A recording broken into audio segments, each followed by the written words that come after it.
আসসালামু আলাইকুম। আশা করি সবাই ভালো আছেন। আজকে আমরা মালয়েশিয়ার জন্য একটি সুখবর নিয়ে আসলাম। আপনারা ইতিমধ্যেই জানেন যে মালয়েশিয়া সরকার কিন্তু গত 1 মাস আগে মাল্টিপল ভিসার যে সংবাদটি সেটি দিয়েছিল বাংলাদেশিদের জন্য। মালয়েশিয়া মাল্টিপল ভিসা চালু করেছে, কিন্তু কবে থেকে চালু করবে সেটির বিষয়ে কিন্তু কোনো সিদ্ধান্ত দেয়নি। আমি গত ভিডিওতে বলেছিলাম যে মালয়েশিয়া মাল্টিপল ভিসা চালু হয়েছে, আগামী মাস থেকে চালু হবে।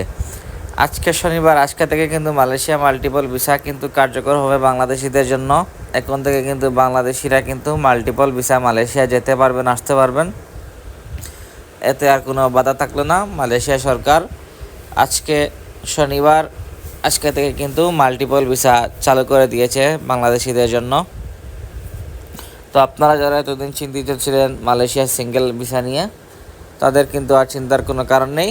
এখন থেকে আপনারা মাল্টিপল ভিসা মালয়েশিয়া যেতে পারবেন, আসতে পারবেন।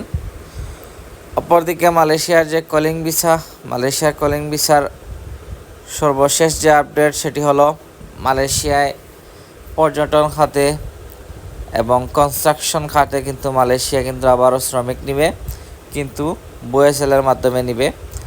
আপনারা যারা আগে ফাইল জমা দিয়েছিলেন 18,000 কর্মী, আপনাদের ফাইলের কিন্তু অগ্রাধিকার বেশি থাকবে।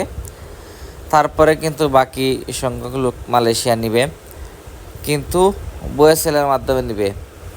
আগে মালয়েশিয়া সরকার সেটি বিষয়ে সিদ্ধান্ত দিয়েছে কিছুদিন আগে, এবং আমরা আশা করছি যে এই মাসের ভিতরেই মালয়েশিয়া কলিং ভিসার শীঘ্রই একটি সিদ্ধান্ত চলে আসবে। সিদ্ধান্ত আসা মাত্রই আপনাদের কাছে পৌঁছে দিব। ধন্যবাদ।